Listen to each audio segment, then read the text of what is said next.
¿Qué tal? Muy buenos días. Un saludo a las alrededor de 500 personas que se encuentran ya conectadas con nosotros en este evento que hemos preparado con AXA Colpatria.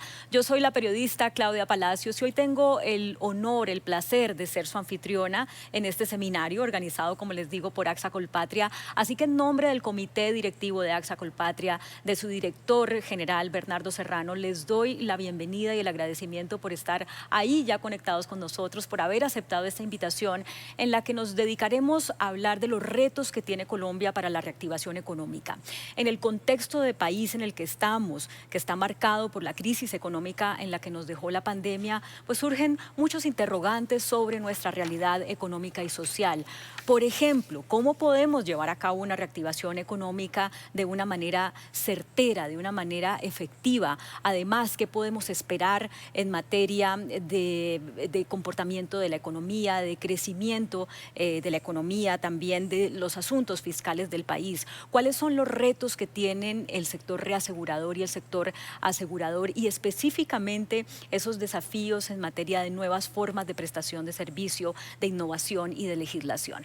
De todo esto estaremos conversando, compartiendo información y reflexiones útiles para ustedes, que son nuestros clientes y nuestros intermediarios, los que hacen posible que nosotros podamos llevar a cabo nuestro objetivo, porque necesitamos seguir trabajando en conjunto para recuperar a Colombia, para construir país como lo hemos venido haciendo. Por eso estamos aquí y por eso nos complace tanto que ustedes hayan aceptado esta invitación, porque nos vamos a llenar de herramientas para seguir trabajando conjuntamente. Antes de presentarles a nuestros tres panelistas de alto nivel, quiero invitarlos a que ustedes participen, porque como les digo, para AXA Colpatria es muy importante escucharles.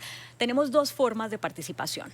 La primera de ellas es con el código QR, que seguramente ya han ubicado en sus pantallas. Si no lo han hecho, por favor, les invito a que lo ubiquen y a que tomen su celular y lo escaneen. Cuando ustedes escaneen ese código QR, les va a abrir un formato en el que pueden escribir sus preguntas, nos las envían, nosotros vamos a estar recibiendo esas preguntas y vamos a estar organizándolas y trasladándoselas a nuestros panelistas en el momento oportuno. Por supuesto, vamos a tratar de responder la mayoría de ellas. Esa es una forma, y los invitamos a que lo hagan desde este momento, porque desde que empiecen a escuchar a nuestro primer panelista seguramente les surgirán preguntas. La otra forma es usando el numeral en los comentarios y en las opiniones que les invitamos a que hagan usando sus redes sociales, tagueando las redes sociales de AXA Colpatria. El numeral es Seminario AXA Colpatria, así que por favor, de verdad es muy importante para nosotros recolectar todo eso que ustedes van pensando en el transcurso de este seminario. Empiecen ya a compartir sus ideas y preguntas con nosotros.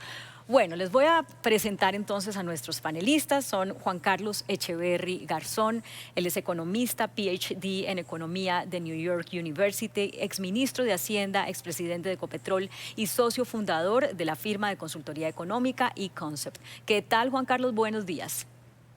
Hola Claudia, muy buenos días, muy honrado de estar aquí en este seminario de AXA Colpatria. Y nosotros muy honrados de tenerlo aquí también. Horst Ágata es Marketing Manager de Gen Re para América Latina, España y Portugal. Cuenta con una amplia trayectoria en el sector de los seguros y reaseguros. Es reconocido como una de las personas más influyentes del sector asegurador en América Latina. Horst, te saludamos allá en España. Es un gran placer, como siempre, apoyando a AXA Colpatria en este importante congreso. Muchísimas gracias. Y Alexandra Quiroga, que nos acompaña aquí en el estudio. Alexandra es directora técnica de AXA Colpatria, abogada de la Universidad de los Andes, quien cuenta también con una importante trayectoria en el mercado asegurador y reasegurador de Colombia. ¿Qué tal, Alexandra? Muy bien, Claudia, y nosotros muy complacidos de estar acá contigo también. Muchísimas gracias. Bueno, justamente Alexandra, antes de tener a nuestro primer panelista con su presentación, nos va a dar unas palabras de bienvenida, así que ya estamos con ustedes, Juan Carlos y Horst, pero Alexandra, antes, adelante. Gracias, Claudia. Bueno, a todos los que nos están viendo, bienvenidos, muchas gracias por estar con nosotros hoy. Realmente para mí es un gusto tener la oportunidad de propiciar un espacio como este, donde podamos conversar sobre temas tan importantes en una situación que, pues, como todos sabemos, es bastante compleja. Para los que nos conocen de vieja data, saben que nosotros tradicionalmente hacemos unos seminarios, desde luego presenciales, buscando temas de interés, temas de coyuntura, para que conversemos y sea una oportunidad de acercarnos con todos estos miembros de nuestra industria, nuestra bella industria aseguradora.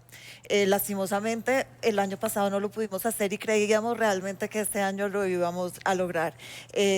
Pues lejos de esperar que no lo podíamos hacer, pero no queríamos perder la oportunidad de mantener ese contacto, de mantener esa cercanía, y por eso es que hoy estamos acá, y quiero agradecer mucho a nuestros conferencistas que hoy nos acompañan, personas tan importantes y tan influyentes que nos van a contar en sus especialidades cómo ven el país, cómo ven el futuro. Lo que queremos hoy realmente es mirar nuestro país en positivo.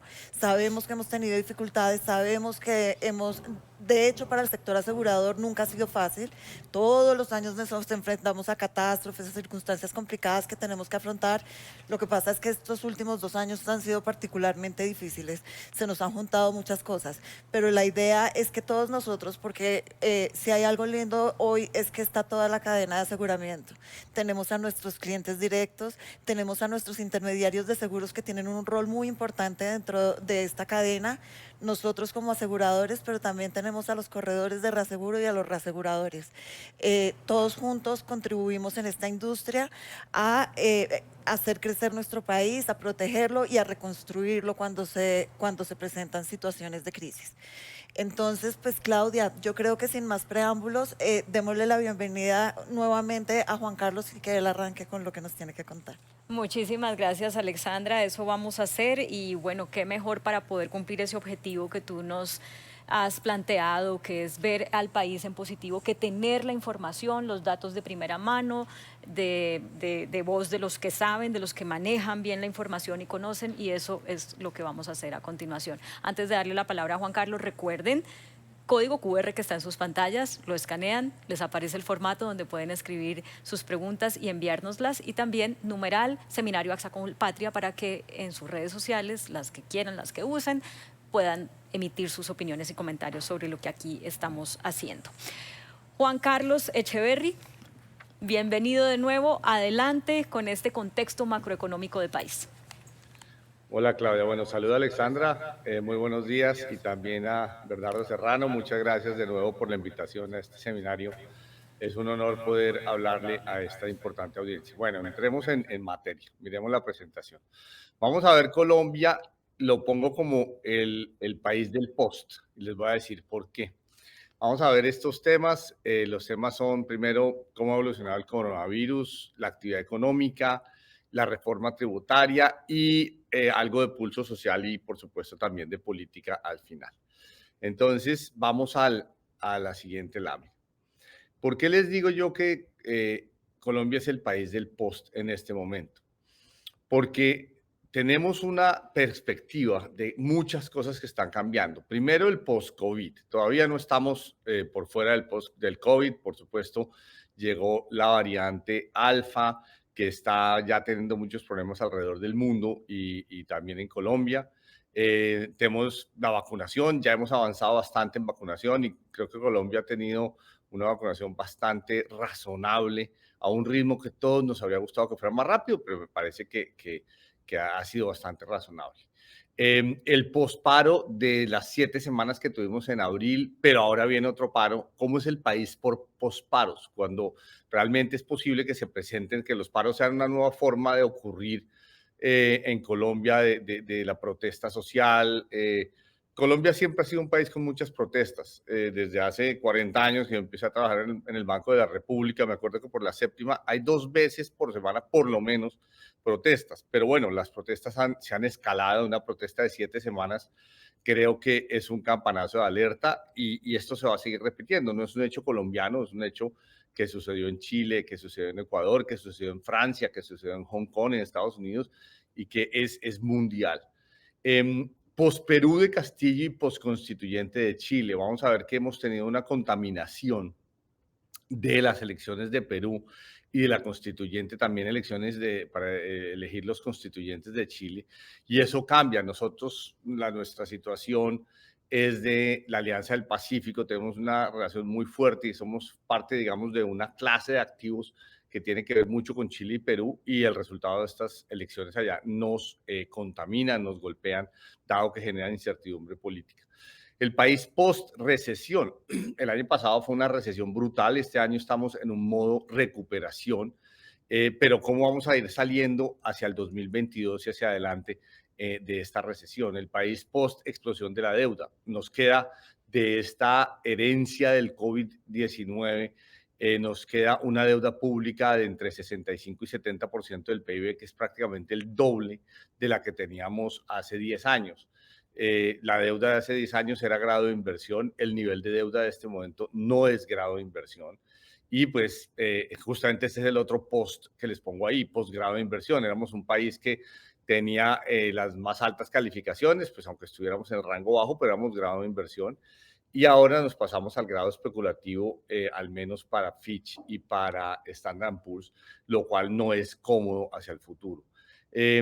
Post era del petróleo y del carbón. La era del petróleo y del carbón no se ha acabado, pero sí va a ir declinando paulatinamente en los próximos 20 años, 30 años, la importancia de petróleo y carbón, y nos tenemos que adaptar a no solo al cambio climático, sino a una nueva forma de producir y exportar y generar ingresos y divisas. Y por último, post-Duque. Por supuesto, ya estamos en modo de campaña electoral y todo el mundo está preparándose para ver quién debe ser la persona que reemplace al presidente Duque. Entonces, fíjense que por eso lo llamo el país del post. Y pues no solo es el país, varios de estos fenómenos son, o bien sean regionales, bien sean mundiales. El tema de la pandemia, el tema de la recesión es mundial. Los temas de Castillo y Chile son regionales, y los demás temas son cosas que debemos ir superando. Entonces, la reflexión se basa en eso. Empecemos con el COVID. Miremos la siguiente lámina. Si ustedes miran la distribución por departamentos, por favor, pasemos a eso. La distribución por departamentos. Abajo, en rojo, dice Colombia, que es la evolución de las personas, de casos nuevos en COVID. Se ve que tuvimos ya un tercer y un cuarto pico. Los paros de abril nos mandaron del tercer pico al cuarto pico, pero se redujo, y en todos los departamentos la incidencia de casos del COVID. Bogotá está en rojo, arriba a la derecha, la penúltima lámina gráfica de arriba, pero todos los departamentos se ven descendiendo, lo cual es una muy buena noticia. Hay que tener cuidado, el COVID es un virus muy traicionero. En Estados Unidos habían tenido este descenso que vemos aquí, pero ya empezó a haber un rebote bien importante por la variante Delta, de manera que acabamos de pasar un momento bastante oscuro, bastante difícil del COVID. Estamos afortunadamente en un descenso que se ve en todo el país, ahí lo ven en la gráfica, pero tenemos que tener cuidado. La variable Delta puede volver a darnos una sorpresa y mandarnos a un quinto pico. Miremos la siguiente. Las vacunas se han ido aplicando en una tendencia creciente. Pasemos a eso. Las vacunas se han venido aplicando en una tendencia creciente. Ha habido días, como ustedes ven ahí, de 600,000 vacunas. En promedio estamos en 250,000, 260,000 vacunas, lo cual es bastante bueno. Por supuesto, eso tiene unas variaciones de día a día, pero a este ritmo podemos confiar en que el gobierno, las metas del gobierno, para llegar al 31 de diciembre a aplicar, tener una mayoría de la población vacunada, son razonables. Hay que seguir, el gobierno ha adquirido las vacunas, se requiere un promedio de 250,000 dosis diarias durante los próximos 144 días para alcanzar la meta del gobierno a final de año de 66.5 millones de vacunas aplicadas. Entonces, este es un buen indicador, y yo creo que hay que felicitar al gobierno, que ha hecho una buena labor. Miremos la siguiente lámina. Aquí encontramos un dato bien interesante, y es los fallecidos por rango de edad. Y vamos a empezar por la gráfica inferior derecha. Los fallecidos de más de 80 años. Si ustedes ven, hasta febrero, marzo de este año, en la gráfica inferior derecha, se veía que las personas de 80 años tenían un alto grado de incidencia de fallecidos, pero con la vacunación cayeron de manera visible. ya para mayo, junio y julio.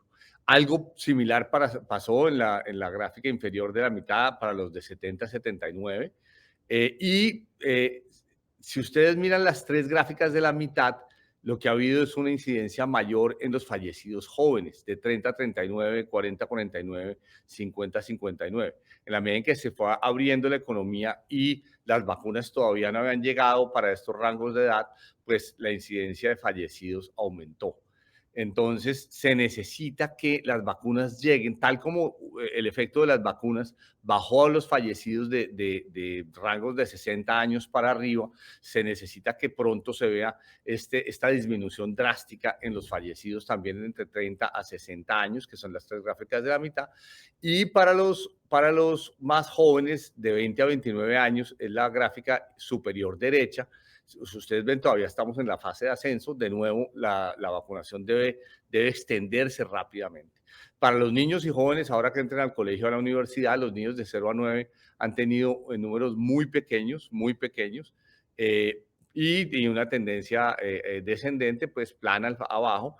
Entre los 10 y 19 años puede empezar a haber más movimiento, lamentablemente. Entonces, esta gráfica muestra que, en efecto, las vacunas sirven, es fundamental vacunarse y, pues, los rangos de edad vulnerables han pasado de los mayores de edad a los de edades medias de 30 a 60 y, pues, pronto deben llegar a 20 a 29 para evitar que se siga extendiendo esta tristeza en nuestras casas, en nuestros hogares, en nuestras familias. Miremos la siguiente lámina. Pasemos del sufrimiento biológico y familiar y personal a el sufrimiento económico. La demanda de electricidad tiene una ventaja y es que es un dato diario. Y aquí les muestro la demanda de electricidad en todo el país y muestra, primero, hace un año, febrero a junio del año pasado, fue un momento dramático de una caída tremenda en la demanda de electricidad. Esto, la verdad es que los economistas no lo habíamos visto nunca. Se recuperó relativamente rápido, ya para octubre estábamos volviendo, no a niveles de normalidad pre-COVID, pero sí pues a los promedios, digamos, de 2019. Y para este año, ya en mayo y en agosto de este año, ya donde estamos, hemos vuelto a los niveles de demanda de electricidad pre-COVID. Dame un segundo. Esto es bueno para todo el país. Ahora, mirémoslo por sectores porque es muy indicativo. Miremos la siguiente lámina, por favor. Aquí aparece la gráfica de arriba, muestra esto mismo que les decía, la demanda de electricidad, pero por sectores. Voy a empezar de abajo hacia arriba. Estoy en la gráfica superior. En la gráfica superior, ustedes ven una línea amarilla que estuvo muy baja. Esto es la educación. La demanda de electricidad en el sector educativo estuvo por debajo del 60% en enero de este año, en abril también, y ahora ha empezado a recuperarse y ya está por debajo del 26%. Entonces, el sector educativo es el más golpeado. El segundo más golpeado, ustedes lo saben, hoteles y restaurantes, es esta línea, la línea azul Rey, que está cerca de la línea amarilla. Ya esa hoy está prácticamente al 0%, o sea, se ha recuperado de manera importante durante este año y alcanzó el 0. No estamos creciendo positivo, pero pues ya dejamos de decrecer. Los demás sectores, comercio, construcción, manufactura, ya se han recuperado. En particular la manufactura, la demanda de energía eléctrica en manufacturas está creciendo al 13.6, superior a niveles pre-COVID. Y el total, que es la línea punteada negra, está al 5.3. Entonces, en suma, esto le da a uno un poco más de riqueza sobre la demanda de electricidad, dónde está bien y dónde está mal. En suma, está mal todavía en educación, bastante mal, 26% por debajo, llegó a estar 60% por debajo. Y en restaurantes y hoteles, si bien ya dejó de decrecer, pues está simplemente alcanzando el nivel de inicio de pandemia. Entonces, pues tenemos mucho por recuperar, si bien los otros sectores, construcción, manufactura y comercio, ya están bien. Otro indicador interesante de actividad económica es la movilidad. Según Google, la movilidad al trabajo, etcétera. Y esto se ve en la gráfica de abajo, y lo que se aprecia es que el promedio nacional ya está volviendo a niveles de movilidad similares a antes del COVID. La ciudad más golpeada ha sido Bogotá, que es la línea más tenue abajo, azul oscura. Bogotá ha sido sujeta a más cortes, a más restricciones, por razones de políticas y razones de decisiones de política pública. Bogotá ha estado más golpeada que Antioquia, que Valle del Cauca, que Atlántico. Está creciendo, todavía no ha logrado recuperar el nivel pre-COVID, mientras que las demás ciudades y el promedio del país en general ya tiene una movilidad completamente recuperada. Entonces, si ustedes ven estos dos gráficos, en suma, tanto regionalmente como sectorialmente, pareciera que hemos salido al otro lado. Voy a dejarles solo una última reflexión, que es en el gráfico superior, fíjense el área gris que llamo paro nacional. En el área gris, el paro desplomó y los indicadores de demanda de energía de todo, de la manufactura, de la construcción, del comercio, de manera que es muy duro volver a tener paros nacionales. Como se anuncia que va a haber un paro nacional, aparentemente no está cogiendo mucha atracción. Es muy importante que el paro no sea y no tenga una incidencia similar a lo que ya se ha tenido. Esperemos que el gobierno lo maneje continuo, porque ustedes ven aquí, esta área gris muestra claramente el efecto tremendo y negativo y nocivo que tuvo sobre la actividad económica. Miremos la siguiente lámina, por favor.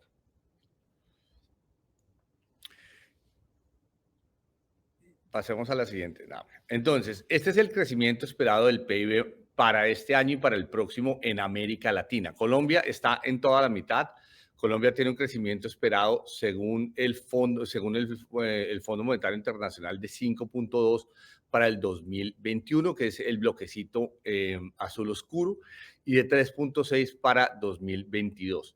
Si ustedes se fijan, aquí aparecen Chile y Perú. Esto es obviamente antes de las elecciones. Probablemente esto va a cambiar, este pronóstico va a cambiar fuertemente en la medida en que se introduzca el efecto de las elecciones recientes en Chile y Perú. Y Colombia tendrá un crecimiento similar al de México, superior al de Brasil, al del Caribe, y etc. Este crecimiento del 5.2 es bastante conservador. Realmente hay muchos analistas, no solo yo, pero por ejemplo JP Morgan, muchos bancos, incluso el Banco de la República, pensamos que el crecimiento puede ser superior al 7%. Entonces, este 5.2, si bien se ve bien según el Fondo Monetario, valga la redundancia, creemos que puede ser mucho mayor, y el dato que salió de un crecimiento del 17%, ya se los voy a mostrar, de hecho es la siguiente lámina, indica eso. Pasemos a la siguiente lámina, por favor.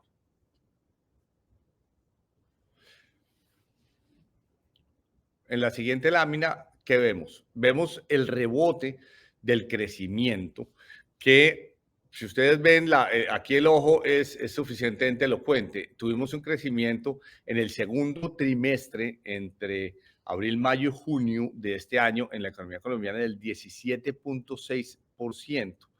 Esto es absolutamente sustancial, pero si ustedes ven por qué se hace crecimiento tan alto, porque el denominador de ese crecimiento es una cifra de actividad económica o de PIB, como llamamos los economistas, que había caído 15.7. Entonces, crecer 17% sobre este denominador tan bajito, pues no es difícil. Eso es lo que se llama efecto base. La base de comparación está muy baja, de manera que el crecimiento se ve muy alto. Entonces, hay que coger con una pizca de sal ese dato de 17.6%, pero pues es cierto, o sea, es una división, es un numerador y un denominador. Cuando el denominador cae, pues el crecimiento se dispara. Ahora, eso se va a normalizar en la medida en que vamos a comparar contra denominadores que cada vez van a estar más altos. Si ustedes lo ven ahí, ese es el crecimiento del año pasado, pero de todos modos muestra lo que se llama una recuperación en V, que llegamos al punto de 15.7% y nos recuperamos bastante rápido hacia el 17%. Entonces, es un buen dato. Igual le está pasando a todo el mundo, es un efecto aritmético, pero también muestra un efecto económico, y es que la economía sí se está recuperando y sí está saliendo al otro lado. Miremos la siguiente lámina. La esencia de esta lámina es un campanazo de alerta, y es, si bien la recuperación de la economía es buena, pues todavía no es una recuperación que esté generando mucho empleo. En junio, la tasa de desempleo disminuyó 1.2 puntos porcentuales con respecto a mayo, pero todavía está 5.7 puntos porcentuales por encima de los niveles prepandemia. Y esto es lo que se ve aquí. Es lo que se ve aquí. El 2019 es la línea azul de desempleo, 2020 es la línea verde de desempleo, y lo que se ve es que 2021 está todavía entre la azul y la verde, o sea, no estamos tan mal como el año pasado, pero un desempleo de 14, 15% es altísimo. Y si se ve en 13 ciudades principales, estamos entre 16 y 17%. Entonces, la recuperación está bien, pero la recuperación está focalizada en la producción de las empresas. No necesariamente producción de las empresas se traduce en empleo de los trabajadores, de los profesionales, de los padres de familia, etcétera. De manera que este es un lunar que los economistas estamos devanando los sesos para identificar qué es lo que puede estar pasando aquí. Aquí hay una gran informalidad, eso se sabe en Colombia, es un mercado laboral que tiene muchas personas por fuera, es típico. Yo he estado recorriendo el país, cuando una persona la despiden, abre una tienda y esa tienda es informal o se pone a trabajar en un taxi, coge el automóvil que tiene y se pone a trabajar en un taxi, o la moto y hace mototaxismo, entra en hacer un negocio para poner pan sobre la mesa. De manera que esta situación de desempleo, la vamos a ver más adelante, también implica que muchos hogares están pasando trabajos de manera importante. Miremos la siguiente. Esta lámina es bastante iluminadora y se las voy a explicar. No es evidente, pero es bien importante.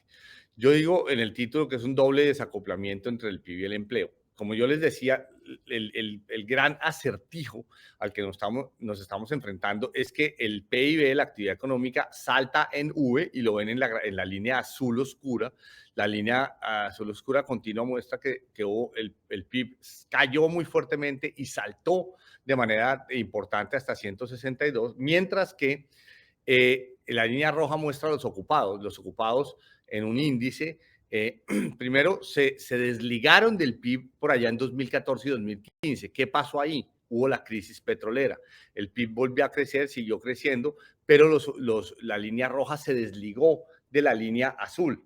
Entonces, primero tuvimos un desligue hace 5 años y luego llegó el COVID.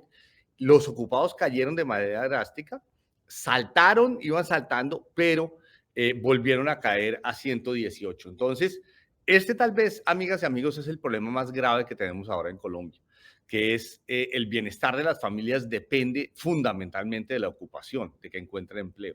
Y si bien estamos viendo que las empresas están reaccionando bien y vendiendo bien, los vimos por sectores, excepto el sector educativo y excepto el sector restaurantes y hoteles, que son grandes empleadores de jóvenes y grandes empleadores de mujeres. eh, eh, el PIB está creciendo, pero el empleo no, y sobre todo el empleo juvenil y el empleo femenino. Entonces, hay una focalización en los problemas en Colombia, en el sufrimiento social que estamos teniendo en las mujeres y en los jóvenes. Miremos la siguiente. Cuando uno sale de una situación recesiva, amigas y amigos, uno necesita suerte. Y la suerte en Colombia viene como algo que nos manda, digamos, Dios, o nos manda el resto del mundo, que es que el precio de lo que vendemos aumenta. Eso está sucediendo esta vez, pues en parte porque el mundo se está recuperando al mismo tiempo que nosotros. Si ustedes ven el precio del petróleo, del carbón, de las flores, del banano, del azúcar, del café, de la palma de aceite, incluso pongo el precio de la cocaína, porque si bien, aunque es un producto ilegal, es un producto que hoy por hoy, ya se los voy a mostrar, es casi 10.000 millones o 12.000, puede llegar a ser 12.000 millones de dólares, entonces tiene un efecto sustancial sobre la situación económica interna en Colombia, sobre todo en ciertas regiones, el sur del país, el litoral pacífico, etcétera. Si ustedes ven los precios, la gráfica se los muestra, todos los precios, las líneas, todas van en ascenso. Cada línea de esas es el precio de uno de los commodities. El que más ha saltado, 167.6, lo ven recientemente en julio, es el carbón. Dólares por tonelada, ha saltado de manera impresionante. Pero también ha saltado todos los demás precios de commodities, el petróleo, etcétera. De manera que esto es positivo, por supuesto lo de la cocaína no necesariamente, lo pongo ahí a nivel informativo, pero es positivo en el sentido de que uno tiene que tener suerte y la suerte se nos está manifestando justo cuando más la necesitamos. No solo la economía está saliendo bien, sino que además estamos vendiendo más caro lo que producimos. El caso del café es particular. 500.000 familias, 2 millones de personas viven del café desde la Sierra Nevada de Santa Marta hasta Nariño, pasando por el Huila, por Cauca, por supuesto por el eje cafetero, también por norte de Santander, etcétera. Hay café en todo el país, en todas las cordilleras, pues, y el café está vendiéndose a muy buen precio. Y tenemos además una cosecha pues, casi récord de cerca de 14 millones de sacos. Entonces, la suerte nos está acompañando en un muy buen momento. Miremos la siguiente lámina.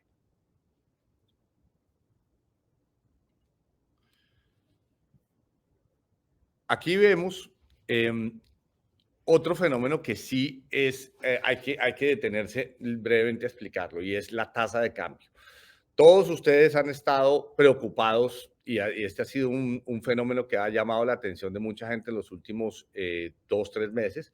La tasa de cambio llegó a estar en 4.000 pesos por dólar, que es un nivel récord muy preocupante. La tasa de cambio le sirve a los exportadores, le sirve a los que tienen activos en dólares, pero no le sirve a los que tienen deudas en dólares y a los que importan. Y como mucha parte de lo que consumimos, más o menos el 40% de lo que consumimos tiene un componente importado, pues una tasa de cambio muy alta afecta la carestía en Colombia. ¿Qué ha pasado? Y ustedes ven aquí la gráfica, es bastante elocuente. La tasa de cambio de Colombia es la línea amarilla, espero que la puedan ver, es la línea amarilla y tiene hoy un índice de 112 frente a enero de este año. Pero si ustedes ven, está acompañada de un salto de la línea roja, que es Chile, de la línea azul clarita, que es Argentina, y de la línea oscura, que es Perú. Si ustedes ven, hay un fenómeno que no es colombiano en la tasa de cambio, es un fenómeno simplemente de contaminación, sobre todo desde mayo, junio, que fue cuando se presentaron los fenómenos políticos de Chile y Perú, que esas tasas de cambio se empezaron a devaluar. Y la tasa de cambio de Colombia, que ya venía un poco alta, tomó también un ímpetu por esa contaminación de Chile y Perú. Lo de Argentina pues tiene su propia dinámica y no está muy relacionado con lo que nos pasa a nosotros, pero está acompañándonos ahí en devaluación. Entonces, la devaluación se genera por muchas causas. Yo quise mostrarles esta gráfica fue porque muestra que una de esas causas es la contaminación política de nuestros países vecinos, pero en el texto de abajo les pongo más efectos. La expectativa política de la política monetaria de Estados Unidos, de la Reserva Federal, la contaminación de Chile, pero ya lo dijimos, el temor a una victoria política de la izquierda en Colombia, que podría estar provocando compras de dólares precautelativas en este momento. La pérdida del grado de inversión, por supuesto, el hecho de que perdamos el grado de inversión hace que muchas inversionistas de portafolio no puedan estar en Colombia, tengan que vender sus activos en Colombia, comprar dólares e irse. La incertidumbre fiscal, por supuesto, el hecho de que del COVID hayamos heredado una deuda grande, un déficit muy grande, no es menor. Y el hecho de que el Banco de la República, por último, todavía tenga una postura expansionista, que no esté defendiendo el peso. El Banco de la República tiene una actitud muy pasiva, deja que el peso fluctúe libremente y que tenga una volatilidad, tal vez la volatilidad más alta del mundo. Yo siempre me he opuesto a esto, siempre he pensado que el Banco de la República debe defender el peso como lo hacen en Perú, que es defender puede ser que la tendencia se dé, pero con una volatilidad pequeña, así es Perú. En Colombia no. Entonces, si ustedes ven tanto lo que pasa en Estados Unidos con la política monetaria, lo que pasa en Perú y Chile, los fenómenos políticos de Colombia y el hecho de la pérdida del grado de inversión, todo se ha sumado, ha sido como una tormenta perfecta, se han alineado los astros para que la tasa de cambio se devalúe. Miremos la siguiente lámina. Este es un gráfico muy importante y habla del pasado y del futuro. Y quiero dejarles esto como una reflexión. Estas son las exportaciones, o ni siquiera las exportaciones, los ingresos que recibe Colombia del resto del mundo por sectores. Miremos lentamente qué pasa aquí. Petróleo es lo negro. Si ustedes ven petróleo, Al inicio de este siglo era el 27, 20%, llegó a ser 18% de los ingresos totales externos del país, subió hasta 40, 45 en 2011, 2012, 2013, y ahora se desplomó a raíz de que cayeron los precios y cayó la producción, ahora está de nuevo en 19, 20%. Entonces, el petróleo ha perdido importancia. Segundo, está el carbón está hoy en 9, 8%, llegó en su mejor momento al 12, etc. Tercero, están las exportaciones agropecuarias. Aquí es interesante y estas verdes se han recuperado. Y otras exportaciones, las moradas también. Fíjense, el turismo era muy bajo, llegó a ser a niveles de 11, 12%. En años recientes, 2016, 17, los bloquecitos azules, y hoy está en 2%. O sea, el turismo se debe recuperar y devolvernos ingresos importantes. ¿Qué ha compensado? Porque ¿qué ha compensado la caída de turismo y la caída de petróleo? Lo ha compensado dos cosas. Uno, los bloquecitos amarillos, que son las remesas que mandan los colombianos del exterior, solían ser 5 o 6% de nuestros ingresos y hoy son 16% de nuestros ingresos del exterior. Y por último, la cocaína, y eso es bien preocupante, que es el bloquecito rojo superior. Esta solía ser el 2% y hoy está en el 20%, igual que el petróleo. De manera que la composición ha cambiado, todavía exportamos de manera importante. No estamos en 75.000 millones de dólares que teníamos en 2012, que fue un momento espectacular, ni 68.000 que teníamos en 2019 antes del COVID, estamos en 56.000 millones de dólares. No es tan bajo, o sea, esta década ha sido mejor que las décadas anteriores, pero la composición ha cambiado y sobre todo exportaciones ilegales. Miremos la siguiente lámina que muestra un poco este mismo análisis, pero por periodos de gobierno. Y lo que quiero mostrarles aquí es que los últimos 10 años, 11 años, desde Santos I, Santos II y Duque, muestran una tendencia de exportación más alta, 65.000 millones de dólares, 60, 65.000 millones de dólares, mientras que Pastrana, Uribe 1, Uribe 2, que es la década pasada, aquí no quiero hacer cosas políticas, simplemente mostrar cómo Colombia sí ha cambiado. Colombia está exportando niveles superiores. Nosotros hace 20 años exportamos 20.000 millones de dólares, acabamos la década duplicándonos a 44.000 millones de dólares y hoy estamos exportando 60.000 millones de dólares, por encima de 60.000 millones de dólares. Entonces, la economía colombiana sí ha cambiado, sí exporta más o sí recibe más del exterior, pero, como les decía, es preocupante. Uno, que una parte de esa es economía ilegal. Otro, que esa parte es negativa, pero otra parte es positiva, que es que las exportaciones de petróleo ya las hemos empezado a reemplazar con exportaciones agrícolas, industriales y de servicios. Ese es un mensaje muy importante hacia el futuro, porque la economía del futuro se va a parecer más a la de hoy que a la economía petrolera que aparece ahí, por ejemplo, de Santos I. Va a ser una economía en la que el petróleo y el carbón van a ir descendiendo paulatinamente y otro tipo de exportaciones van a ir aumentando, y para este sector y para todos los sectores es importante. Miremos la siguiente lámina. Vamos a ver aquí cómo está la confianza del consumidor. Y hoy salió un dato nuevo, que por supuesto no está recogido aquí, el dato de agosto, pero es muy positivo. Y eso hay que resaltarlo. No solo la economía va bien, sino que la confianza de las familias está mejorando. Recuerden, la economía va bien, el empleo va mal, pero ahora vemos la confianza de las familias también bien. Entonces, así es la típica recuperación, empieza a moverse muchas cosas en la dirección que queremos. Miremos la siguiente lámina. En esta lámina aparece la inflación. ¿Cómo está la inflación? La verdad es que, ¿cuál es la meta del Banco de la República? Es mantener la serpiente dentro del tubo.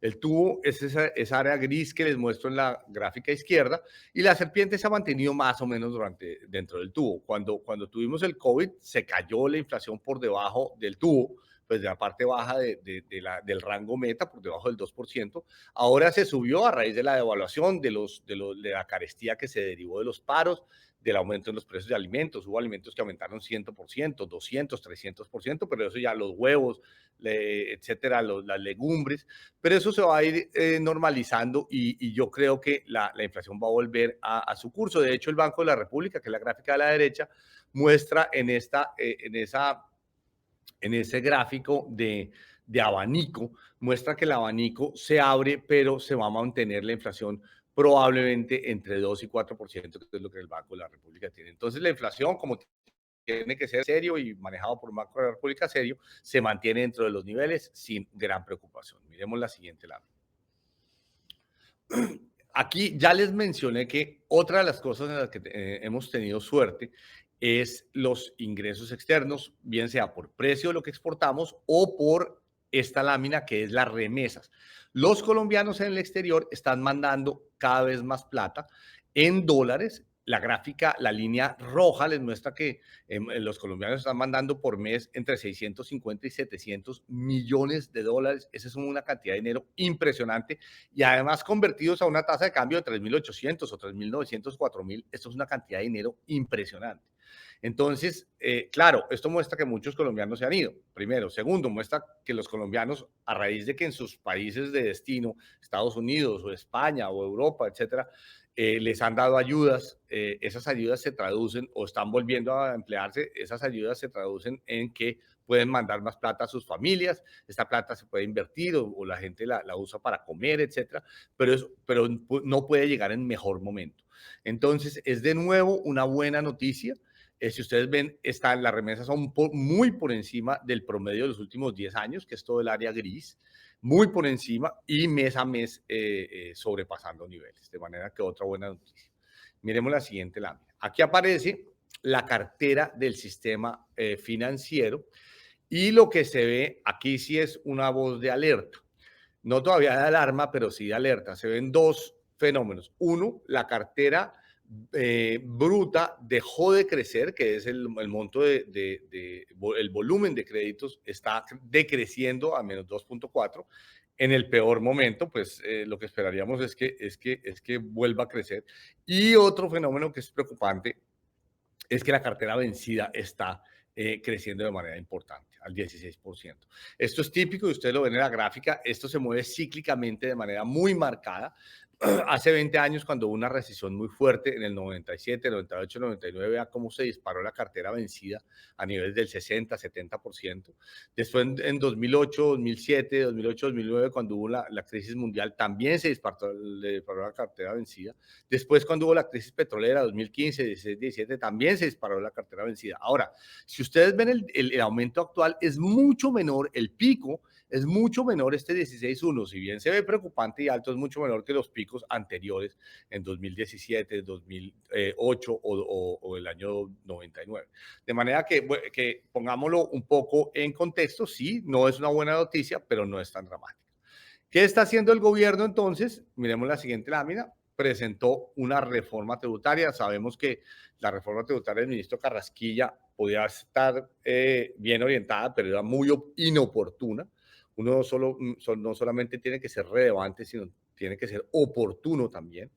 Y esa reforma básicamente estaba sobre los hombros de la clase media y ahora el gobierno presentó una reforma sobre los hombros de los empresarios, primero. Segundo, una reforma que busca proteger a los más vulnerables, el primer cuadrado que tenemos ahí. Segundo, reactivar la economía.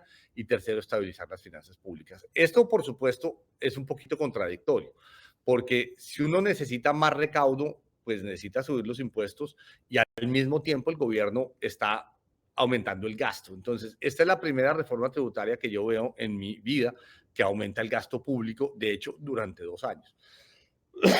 Ustedes han visto los detalles de esta reforma,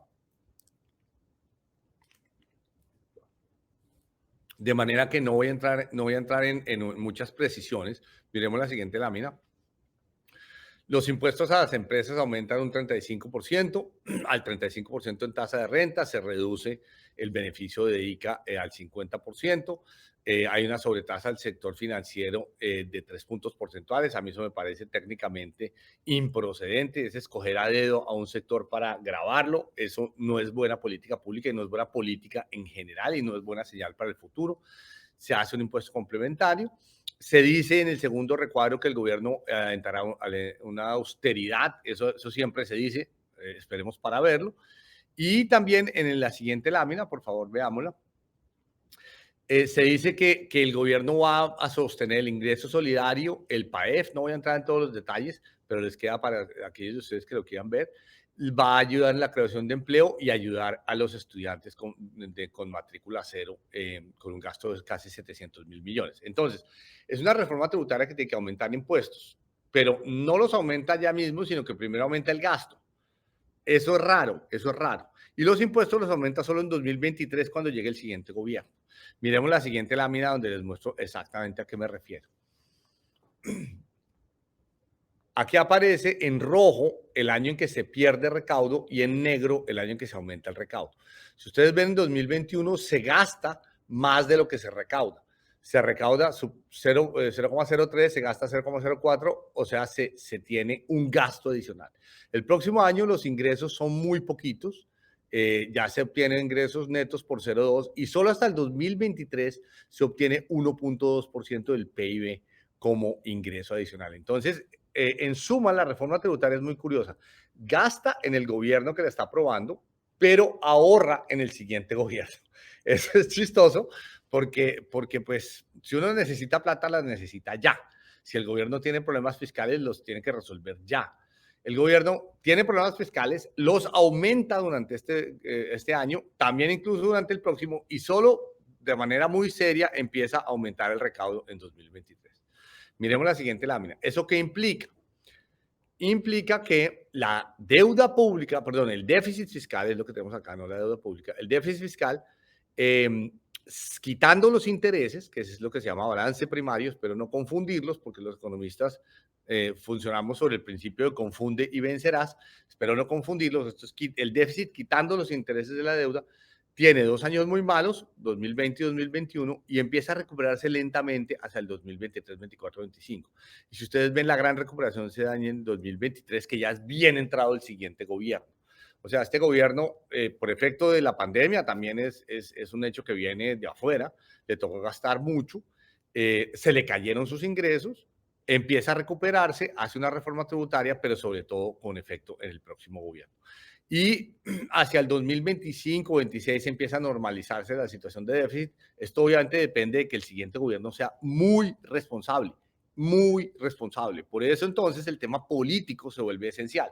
La gran pregunta, signo de interrogación, ¿el siguiente gobierno será muy responsable, sí o no? Pues no lo sabemos, porque eso depende de la política.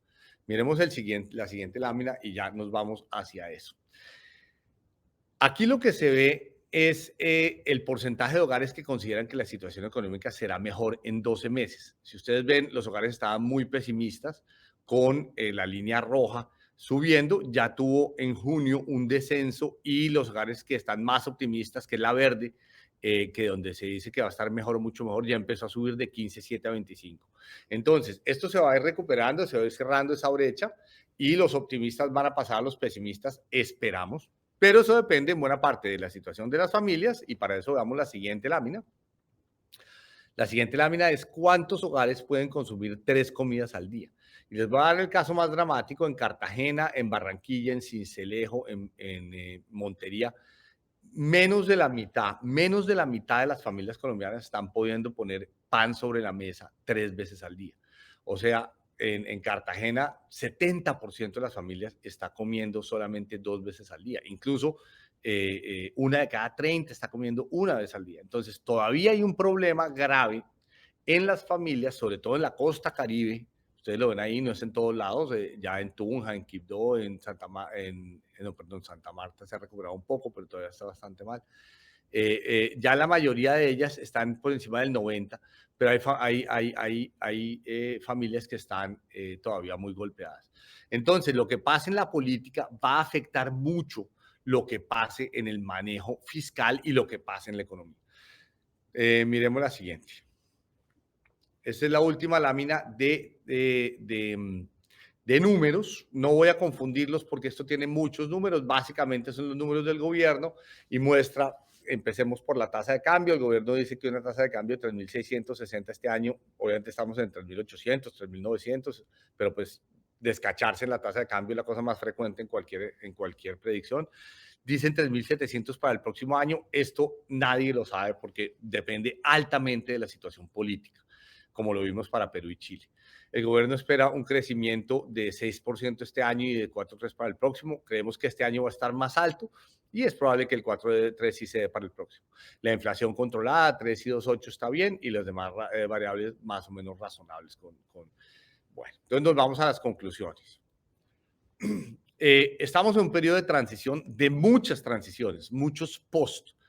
Entre el 80 y 2015 tuvimos una economía cafetera que pasó a ser una economía petrolera. Hoy estamos pasando de una petrolera a ser de nuevo una economía de agro, de industria, de servicios y de minería. De energías fósiles hacia energías renovables. De una economía centralizada en Bogotá que mira el país desde Bogotá hacia abajo, hacia una economía que vuelve a suceder en las regiones. De una economía mecánica hacia una economía electrónica interconectada en finanzas, en justicia, en salud, en educación, en todo el Estado. De pensar en Colombia desde Bogotá a pensarla de afuera hacia adentro, desde las regiones hacia adentro y hacia el mundo. Entonces, es muy importante cuando ustedes piensen en el futuro, dejen de pensar desde Bogotá o Medellín o Barranquilla. El país se va a empezar a desarrollar donde está el agro, donde están los servicios, donde está la gente. Miremos la última. Hemos vivido la crisis más dura en los últimos 100 años, eso es indudable y le tocó a este gobierno y eso no es fácil y hay que ser benevolentes con lo que se ha hecho. Las dificultades empezaron no solo en 2019-2020 con el COVID, empezaron en 2014-17 con la crisis petrolera. Cuando la economía se estaba recuperando de esa crisis, le llegó otra crisis y entonces el que más ha sufrido es el empleo. Colombia es una economía resistente y estable, lo ha demostrado de nuevo. Pero hay desesperanza, pues porque los hogares están aguantando hambre, los hogares están desempleados y hay incertidumbre. Pero también hay luces al final del túnel. La actividad económica va muy bien, las exportaciones han reaccionado, los precios han reaccionado, los precios de muchos commodities, de muchas materias primas que vendemos están en aumento. Hay recuperación de los sectores económicos, como lo vimos al principio, pero por supuesto persisten desafíos políticos que no son solo colombianos. Lo vimos en Perú, lo vimos en Chile, lo vimos en Estados Unidos, en todos lados, lo vimos en las elecciones de España. Las elecciones se han vuelto tremendamente impredecibles en todo el mundo. Y, por supuesto, en Colombia el 2022 será tal vez el año más importante de nuestra vida en términos electorales. Con esto termino, Claudia y Alexandra, y bueno, quedo a disposición de ustedes. Muchas gracias. Carlos, muchísimas gracias. Ha sido muy interesante pues tener todo este panorama tan completo. Por cuestiones de tiempo voy a hacerle ahora solamente una pregunta, pero tenemos varias, entonces necesito que se quede con nosotros hasta el final para poder responder las otras preguntas que nos han llegado. Esta pregunta es, bueno, con todo este panorama donde hay aspectos positivos, aspectos negativos, ¿cuándo podremos recuperar esa economía, ese dinamismo en la economía que nos permita llevar esa recuperación a los empleos que estamos necesitando y a que eso irradie, por ejemplo, en aplacar los ánimos de la protesta social que están tan caldeados y de una vez la inseguridad que nos está afectando tanto? Claudia, yo creo que la respuesta, muchas gracias por la pregunta, la respuesta es que yo daría es del siguiente tenor. La economía más moderna en Colombia, más dinámica, digamos, la de Medellín, la de Barranquilla, la de Cartagena, la de Bogotá, incluso la de Cali, ya se está recuperando y digamos, son las puntas de lanza de la recuperación que tú pides. Pero el país es muy grande y muy diverso. La economía de Cauca, de Nariño, la economía del Magdalena, la economía de los llanos orientales, que depende mucho del petróleo, la de los llanos, o que depende la de Magdalena del turismo, o la de gran parte de Cartagena también, la parte no industrial de Cartagena también del turismo, la del eje cafetero, se golpeó mucho con los paros.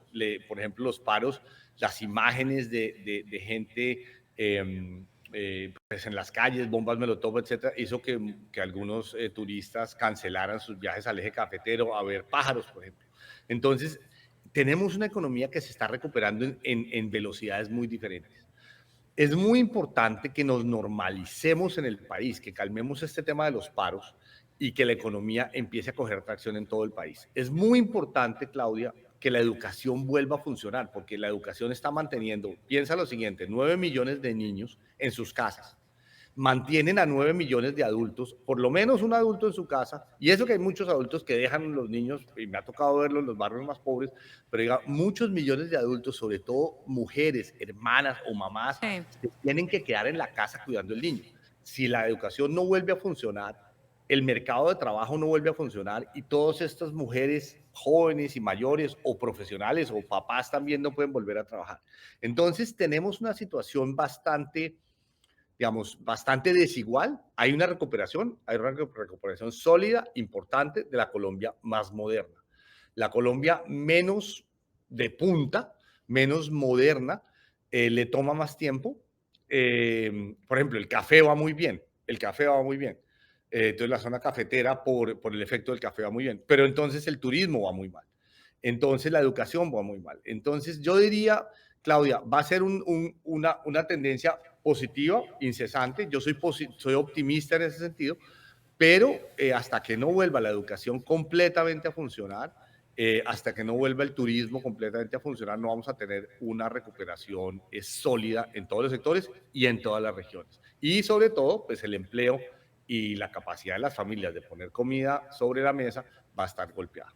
Pues hay muchas variables todavía que no nos permiten tener una respuesta certera, pero creo que esto nos dan por lo menos elementos para el análisis. Voy a dejarle planteadas 2 preguntas para que las piense, para que nos las responda al final. Entonces le pido que no se vaya a desconectar porque seguramente quienes hicieron estas preguntas van a estar ahí conectados esperando que usted las responda. Esto es con lápiz y papel, digamos. Bueno,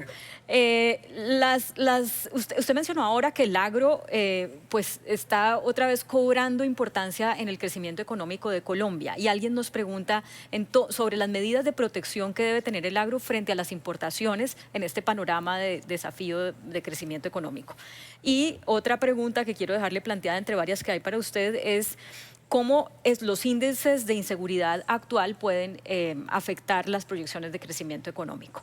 Ahí se las dejo, le voy a dar ya paso a Horst, que es nuestro siguiente panelista, pero antes, Alexandra, ¿cómo viste esta presentación en torno a lo que compete para este seminario, que es el sector asegurador y reasegurador?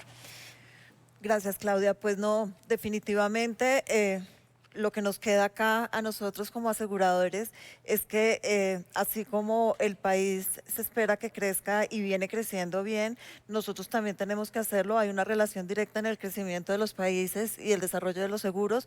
Nosotros tenemos que continuar proveyendo estas protecciones y este acompañamiento al Estado, al gobierno y a la sociedad en general para que podamos salir de esto.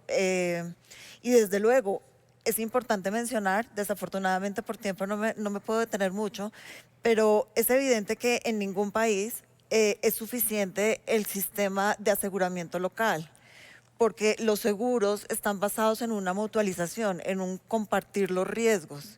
Y somos insuficientes, nos quedamos cortos. Por eso es que entra el reaseguro a cubrir mediante la transferencia de riesgo. Y repito, no solamente acá, sino en los países más desarrollados también está presente el reaseguro.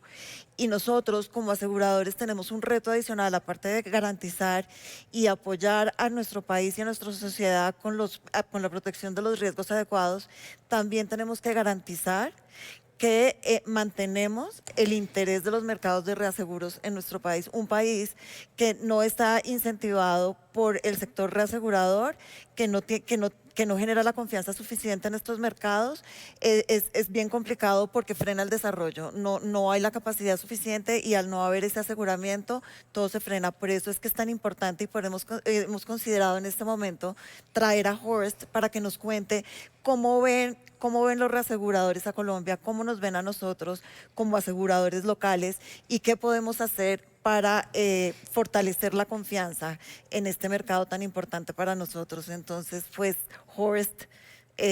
ya lo tenemos ahí conectado y yo empiezo con esta pregunta para sumarle a la de Alexandra. Horst, yo no sé si después de la presentación de Juan Carlos usted tiene que cambiar sus láminas o se mantiene en la misma línea de proyección sobre cuál es la confianza o desconfianza que pueda tener el sector reasegurador según nuestras proyecciones de crecimiento en Colombia.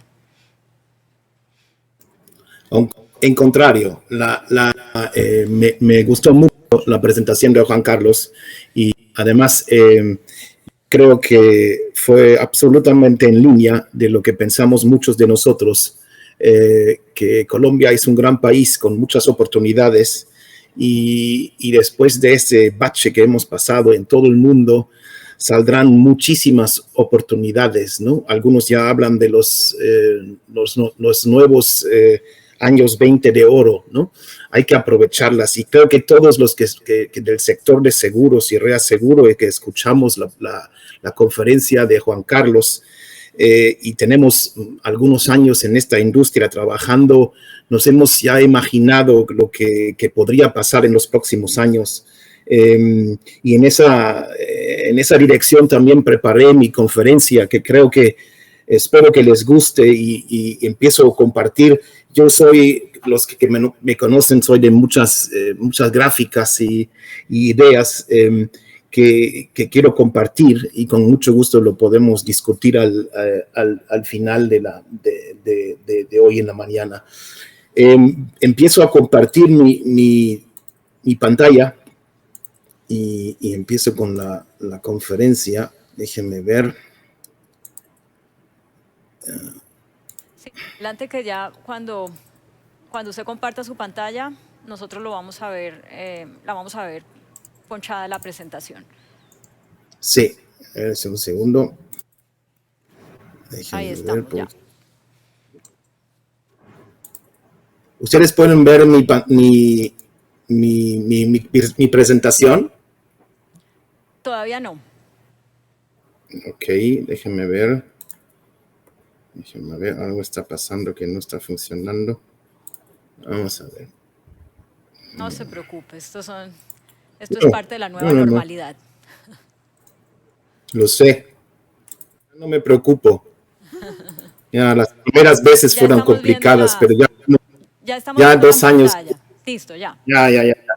Ya estamos 2 años ya con esto y ya somos todos expertos ya de la computadora y de las presentaciones, que me parece, de hecho, muy, muy importante y quiero aprovechar desde el principio a dar las gracias a AXA Colpatria, a Bernardo Serrano por apoyar nuevamente estas conferencias esta mañana, Alexandra Quiroga y Laura Parra por haberlo organizado tan bonito y a ti, Claudia, por tu excelente intervención para hacer las preguntas que creo que es muy importante de resumir todo esto. Yo creo que mucho en esto, nuestra industria es una industria de solidaridad, es una industria donde todos tenemos que trabajar juntos y más que nunca esto es importante. Por esto, los retos que nos mencionó Juan Carlos, muchos de los retos que nos vamos a enfrentar, imposiblemente lo podemos resolver nosotros. La industria nuestra, necesitamos el sector público, necesitamos a muchos sectores trabajando juntos y estoy seguro que lo vamos a lograr. Están pasando cosas muy lindas, muy bonitas y entonces yo veo esto, como se dijo al principio, veo el futuro muy positivo, ¿no? Entonces, hablamos un poco de las cifras de nuestro sector, porque creo que hemos hablado hasta hoy, hasta este momento, mucho de las cifras globales de la economía, mucho de las cifras de Colombia. Yo les hablo un poquito más ahora de las cifras del sector de seguros, de las cifras globales, de la importancia de nuestro sector. Como vimos en la conferencia de Juan Carlos, el BIP mundial cayó el año pasado un 3.6%. Había otras instituciones con otros números, pero más o menos en este rango se cayó el BIP. En América Latina cayó más, como hemos escuchado, pero como vieron, la caída, o como están viendo, la caída del sector de seguros no fue tan grave, ¿no? No fue tan grave. Venimos de un desarrollo estable del 3% durante los últimos años y ahora estamos cayendo un menos 2.1%.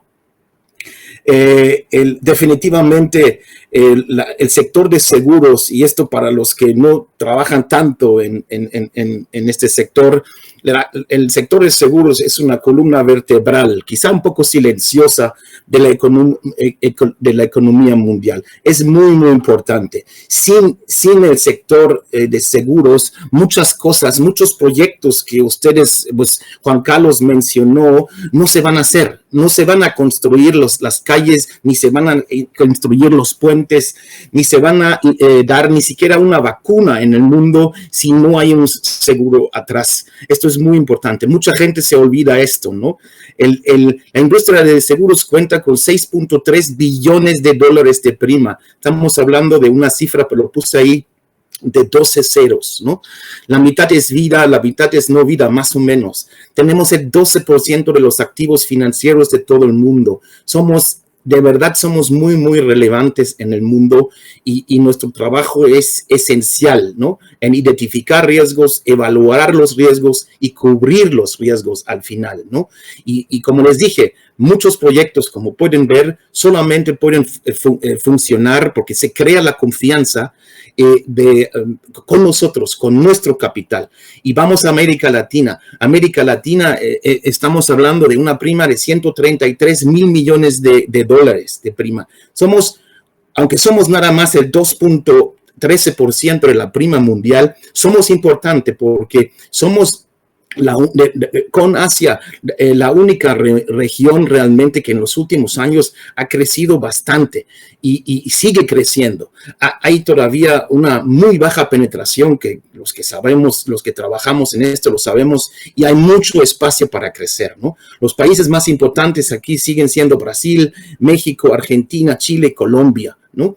Y de esta prima de 133, y ahora vamos al seguro, el 15% es la prima cedida, la prima de reaseguro, ¿no? Ahí estamos hablando de un 20.5 mil millones de dólares. Ahí, como ven, el 10% de esto, algo más de como 2 mil millones de dólares, es la prima de reaseguro que produce Colombia.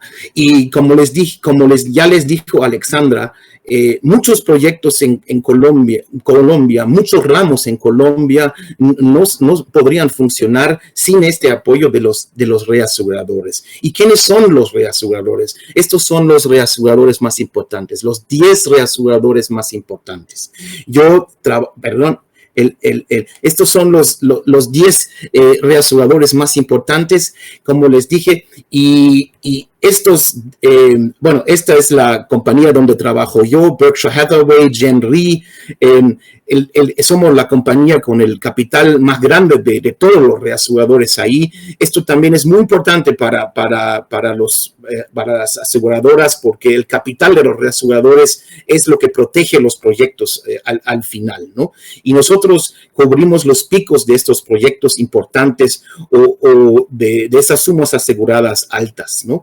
Y estos 10 reaseguradores son los reaseguradores, estos tienen el 70% de la prima mundial de reaseguro. Entonces hay una enorme concentración en el sector de reaseguro. Este sector de reaseguro fue también el que absorbió gran parte de los 3 huracanes que ocurrieron en 2017, que fueron Harvey, Irma y María. Estos 3 huracanes costaron al sector más o menos como 100 mil millones de dólares. Esto fue una pérdida muy grande que llevó al sector reaseguro a una pérdida del índice combinado de 109%. Quiere decir que gastamos 9% más de la prima que cobramos, ¿no? De la prima y de los gastos. Entonces, realmente perdimos. También perdimos en 2001 y también perdimos en 2019 como sector, ¿no? Esto es muy, muy importante. Y para describirles el escenario donde nos tocó COVID, porque realmente esto es un año normal para nosotros. Nosotros los reaseguradores estamos para eso, para cubrir los huracanes, para cubrir pandemias locales, para cubrir inundaciones, ¿no? Tormentas, volcanes. Esto es nuestro negocio de cada día y distribuimos las pérdidas en el mundo, o mejor dicho, el costo de estas pérdidas entre los reaseguradores, ¿no? Esto es muy importante, pero esta vez tuvimos un riesgo de que nos tocó no al mismo tiempo, pero nos tocó a todo el mundo. Empezó en Asia y poco a poco pasó por todo por todo el mundo, llegando a América Latina, y todavía está regresando otra vez, y pensábamos que ya estábamos al final en 2020, pero todavía seguimos. Esto quiere decir que también los siniestros siguen, y también es muy importante la situación de que muchos piensan en América Latina que este siniestro es un siniestro de vida, porque claro, tocó muchas vidas, mucho la salud de mucha gente, produjo grandes gastos en ese campo, pero en el mundo de seguros y reaseguros sobre todo, el costo del evento es 70% es en la parte de no vida, ¿no? Porque es un evento donde tuvimos que cancelar muchos eventos que fueron asegurados, muchos negocios fueron terminados que no se podrían seguir, la famosa business interruptions, la cancelación de negocios, tuvimos que pagar muchas pólizas allí, en la parte de crédito tuvimos que pagar mucho, transportes que no se podían hacer, y responsabilidad civil que todavía nos tocan pagar. Entonces, estamos hablando de un siniestro que al contrario de una catástrofe que dura 2-3 días y es un huracán, o unos minutos que un terremoto, el COVID es un peligro que todavía después de un año nos está pegando con siniestros. Entonces es algo que realmente creó un enorme agujero financiero a todo nuestro sector, ¿no? En la parte de las inversiones, en la parte de las reservas y en la parte del capital. Hay un gran cúmulo de riesgos a largo plazo que están afectados, ¿no? Y entonces estamos hablando que el año 2020 es el año peor de los últimos 10 años, porque va a llegar a una pérdida de 180 mil millones de dólares para el costo para el sector de seguros. Entonces, tenemos prácticamente 4 años que donde está el sector perdiendo, como el sector de reaseguros, que estamos esperando una pérdida de 103 a 108%. Entonces, esta lámina que yo les demuestro aquí, esta línea azul, es el costo de capital que esperan normalmente los retornos sobre el capital, el costo de capital que esperan nuestros inversionistas en nuestro negocio. Y como pueden ver, hubo años donde no lo logramos producir, ¿no? Aquí tuvimos Katrina en 2005, tuvimos la crisis subprime, y aquí tenemos el gran terremoto de Japón, donde no lo logramos. Y a partir de 2017 tenemos varios años donde el sector no logra producir su costo de capital, que es un enorme riesgo, porque esto quiere decir que los inversionistas se retiran más de nuestro sector. Entonces, definitivamente, nuestro sector está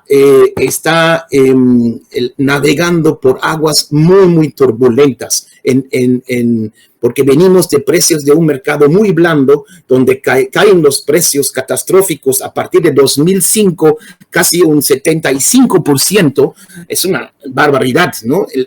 Tenemos una deficiencia de primas, claramente, donde la prima que estamos cobrando ya no es suficiente para cubrir muchos riesgos que estamos aceptando, ¿no?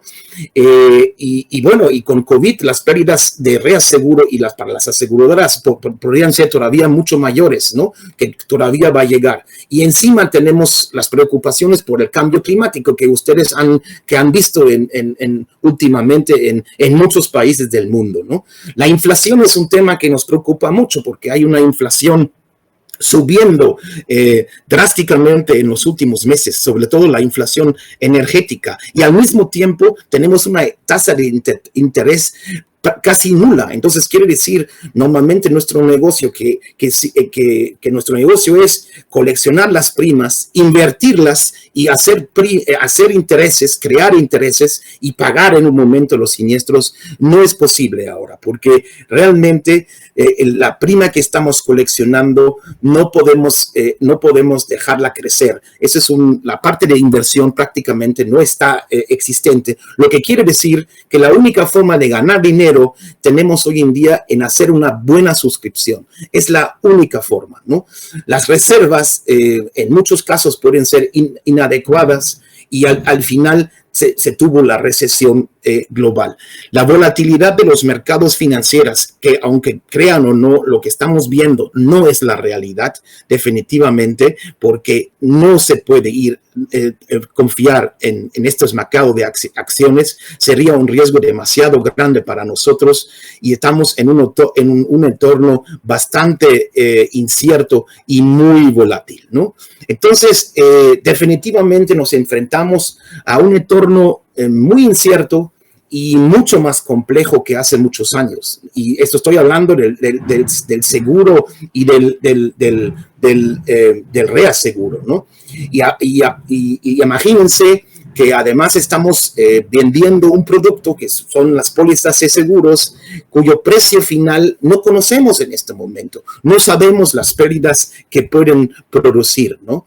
Nos amenazan las incertidumbres de futuro porque hemos visto grandes avances en distintos ámbitos, en la informática, en la comunicación, en la tecnología, en la biotecnología, en los alimentos transgénicos, en la ingeniería genética, la medicina, la ciencia de los materiales, la nanotecnología, todo únicamente funciona con nuestro apoyo. Si no tenemos este apoyo, las industrias estas no podrían funcionar. Un médico ni siquiera podría operar, ¿no? Esto es un tema muy, muy delicado y muy, muy importante. Los retos para nuestra industria son enormes y ustedes lo saben, ustedes lo ven, ustedes lo han vivido, ¿no? Vemos, por ejemplo, Juan Carlos habló tanto de esto, de los disturbios que tuvimos en varios países. Juan Carlos tenía toda la razón. Es un fenómeno mundial, no es un fenómeno de Colombia, no es un fenómeno de Chile, pero miren los siniestros. En Chile fueron 2 a 3 mil millones de dólares de pérdida. En Sudáfrica, hace unas semanas, hoy en la mañana lo publicaron, fueron 1.2 mil millones de dólares. Después del descontento social sigue el vandalismo. Es algo normal hoy en día. La gente se conecta muy rápido y la gente sale a la calle, la gente protesta.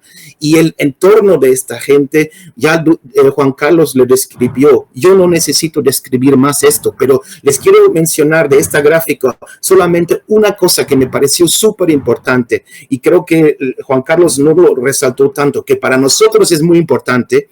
La región donde vivimos o donde viven ustedes es la más urbanizada en el mundo del desarrollo.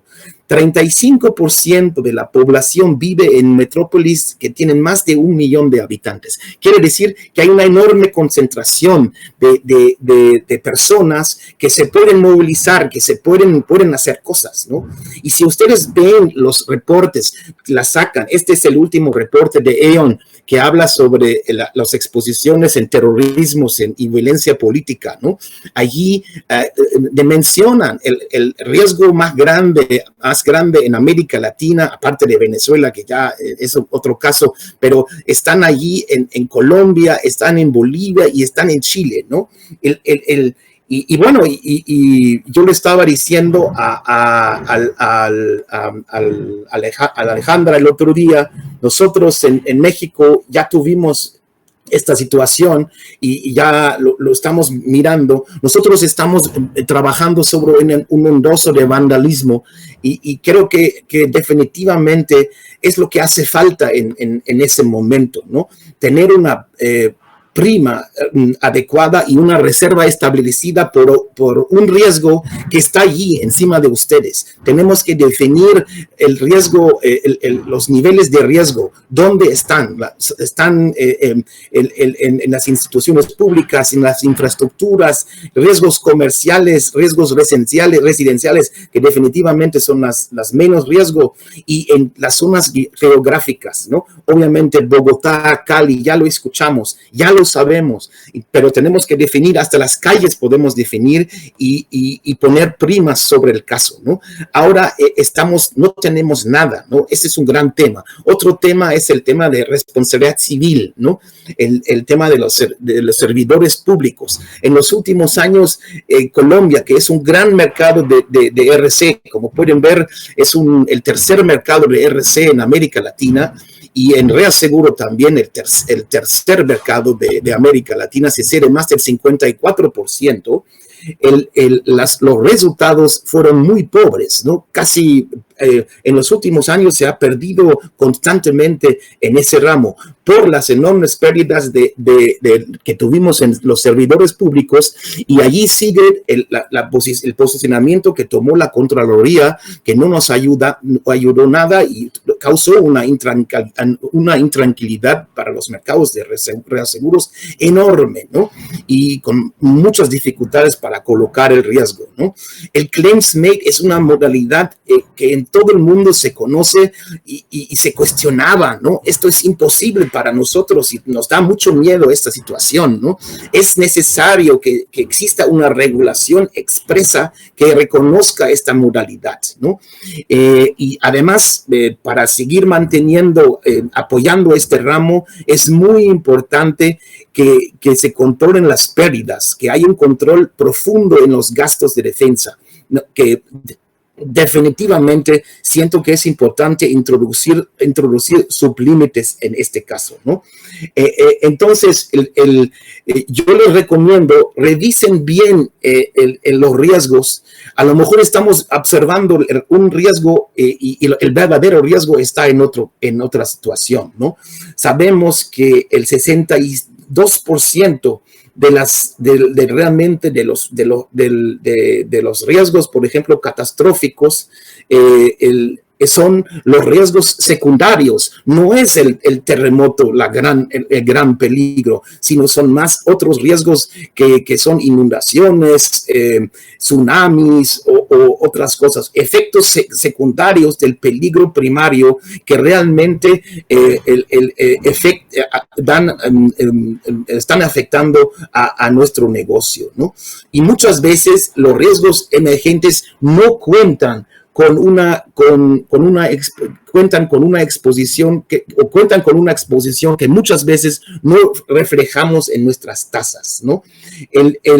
Esto es muy, muy importante. Y también hay que tener claro que los incrementos de estos ramos, del 80% de esta subida de estos ramos secundarios viene de los factores socioeconómicos, y es lo normal. Somos países crecientes, entonces hay mucho más riesgos cubiertos en lugares donde antes no había. Las casas son más modernas, más grandes, más lujosas, los hoteles también, y todo esto. Y el efecto del cambio climático quizá no es tan grande, pero también es grande. Pero en total también son importantes los efectos socioeconómicos. Miren el caso de Alemania, ¿no? En Alemania, hace unas semanas, esto es un pueblo allí cerca de donde yo nací. Allí 200 años atrás no había nunca nada, ¿no? Y entonces esto pasó, ¿no?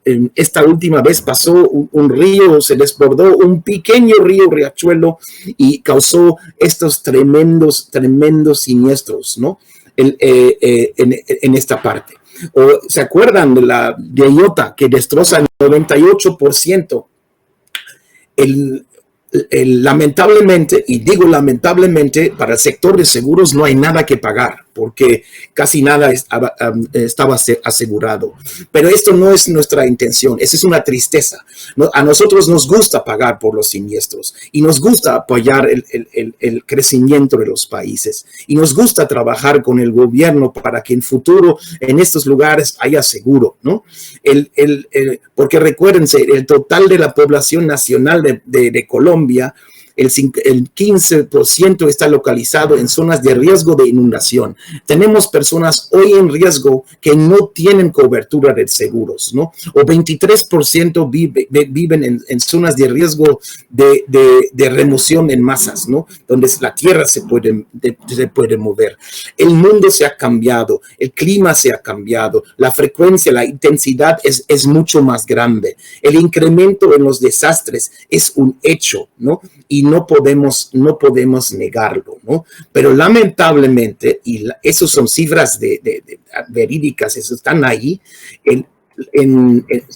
tristemente, solamente el 11% de los siniestros en los últimos 40 años están cubiertos por seguro. El resto, el 89% de la gente, de los siniestros que se causan, no tienen cobertura de seguros.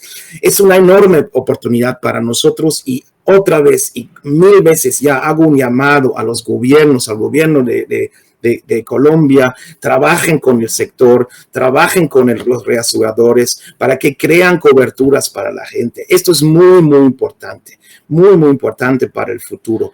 Esto es la gran oportunidad nuestra y estamos dispuestos a ayudar. Reconocemos que hay también errores por nuestro lado también, que a veces hay barreras que por cómo definimos los productos, por la proximidad física, por la confianza, pero bueno, al final del día estamos dispuestos a apoyar y hacer las cosas bien. Y porque estos siniestros al final del día alguien las tiene que pagar, ¿no? Eso está claro, ¿no? Eso es muy, muy importante. Bueno, vendrán cambios importantes. Cambiamos de un estado actual de detectar y reparar los siniestros a una metodología donde predecimos y prevenimos. Ya tenemos los métodos para hacerlo, ¿no? La digitalización será será clave para eso, ¿no? Y definitivamente se requiere mucha dinámica para muchos ramos. Y uno de los ramos también y que se mencionó es el ramo de agro o el ramo de ciber, donde también el sector reasegurador quiere apoyar. Yo soy fantásticamente optimista sobre el futuro de nuestra industria. La materia prima del reaseguro y del seguro es el riesgo. El universo del riesgo se expande cada día más. El desafío para mi industria es poder encontrar soluciones para cubrir estos riesgos. El cliente del futuro quiere estar protegido contra esos tipos de riesgos. La interacción con el cliente será sumamente importante y la compra de seguros debe ser algo como una experiencia en Amazon, sencillo, rápido y personal. Entonces, ustedes tienen la gran suerte que viven en un país que es Colombia, donde ya se pronostica gran crecimiento en los próximos 2 años, que ustedes van a crecer más del 10% según el último estudio de Sigma, en vida y no vida, ¿no? Y si ven en su totalidad, la región nuestra va a crecer casi un 5% anual por medio en los próximos 10 años. Definitivamente hay mucho por hacer y yo de verdad estoy muy, muy contento de que poder apoyarles en este enorme desarrollo. Y no solamente yo, sino muchos colegas míos que están escuchando esto, corredores de reaseguro, otros reaseguradores. Somos una industria grande y nos gusta mucho apoyar a Colombia y sobre todo a AXA Colpatria. Muchas gracias por su atención. Muchísimas gracias, ha sido un gusto escucharte. Además, las láminas, las fotografías que usaste son muy elocuentes y le ayudan a uno a comprender mejor todo esto que a veces con tanta cifra y tanto dato, digamos, duro, es pesado de entender. Mira, quiero empezar la conversación entre los 4 con esta pregunta. Con todo ese panorama que tú has descrito, que lo llamaste como de aguas turbulentas, ¿qué puede hacer Colombia para que el mercado reasegurador aumente o recupere la confianza en el país. Ya nos acabas de decir que tenemos la suerte de vivir en Colombia, que en Colombia hay mucha oportunidad para crecer, entonces es una visión positiva, pero también tenemos que ser realistas de nuestra realidad social, de nuestros desafíos políticos y sociales. ¿Qué podemos hacer? ¿Qué ves tú que podemos hacer acá para que las reaseguradoras digan en Colombia vale la pena seguir estando y además pues sin que esto nos cueste mucho, ¿no? Porque las primas van a subir, no sabemos cuánto, pero ¿cómo ves tú que nuestro margen de acción para tener esa confianza de las reaseguradoras?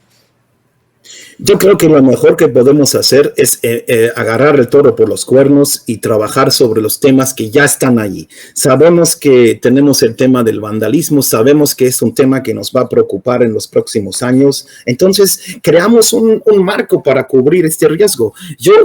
Nosotros como industria no tenemos nada en contra de cubrir este riesgo, pero con una simple, herramientas técnicas. Esto hay que hacerlo, enfrentarlo, porque ya no nos podemos esconder. Sabemos que nos va a tocar esto, entonces tenemos que sentarnos, definir los giros donde nos va a tocar esto, definir las calles y hacer un endoso, y crear una prima suficiente, que tiene que ser una prima suficiente y que todavía da también comida a los que trabajan en el sector y digamos, y sirva también para crear reservas. Son cosas muy fáciles. El sector de seguros es un sector que tiene muchísima experiencia y no es la primera vez que nos enfrentamos a eso, ¿no? Entonces, esto es algo que el mercado de reaseguro reconoce. Lo mismo en los otros ramos. Actualmente estamos pensando muchas veces cuando pensamos en la parte catastrófica, en la prima de terremoto, bueno, nos dimos cuenta que realmente uno de los grandes riesgos que nos preocupa en los próximos años y sobre todo vemos el pronóstico que nos dijo Juan Carlos, que me parece muy cierto, el tema del agro, allí va a ser mucho más importante la parte de inundación, la parte de granizo. Entonces, yo creo que hay muchos riesgos que tenemos que estudiar todavía, que muchos riesgos de la naturaleza. Y bueno, es la parte positiva también, que hoy donde no hay nada, en 10 años va a haber gente, va a haber crecimiento y esto es positivo. En nuestros países, en Europa, ya no pasa esto. Los mercados están saturados. Allí ya no hay crecimiento como lo vamos a tener en estos países. Y esa es la razón por que los inversionistas en estos sectores buscan Asia y Latinoamérica, porque saben perfectamente que allí hay crecimiento y hay mucho por hacer. Y sobre todo hay gente que sabe, hay muchos recursos y know-how, conocimiento, que también es muy importante. Es un país preparado, Colombia es un país preparado, que también hay que mencionar esto. Jorge, bueno, tú nos invitas a coger el toro por los cuernos y yo me voy a tomar eso para trasladarlo a mi función de entrevistadora, porque me gustaría pedirte que te aventures tal vez con unos porcentajes en decir cuánto de esa oportunidad que ven las reaseguradoras en Colombia depende de que aumenten las primas o de conseguir nuevos mercados para el mercado de los seguros, es decir, de ir a esos otros sectores que todavía no están asegurados. Creo que es muy importante decirles a quienes nos están oyendo, bueno, si aquí el tema es en que tenemos que aumentar las primas, ¿en cuánto hay que aumentarlas? ¿Y cuándo hay que aumentarlas? ¿Y por cuánto tiempo hay que aumentarlas? ¿O para siempre? Claudia, tú no puedes saber esto porque tú no eres del sector directamente, pero una de las cosas que creo que es muy, muy importante, nuestro sector de seguros, en comparación con el sector de bancos, somos un sector de muy largo plazo. Nosotros tenemos bastante paciencia. Además, tengo muchos amigos que dicen que somos el sector de la paciencia. Quizá, ¿no? Como Juan Carlos dijo, Colombia, el país, el sagrado corazón, ¿no?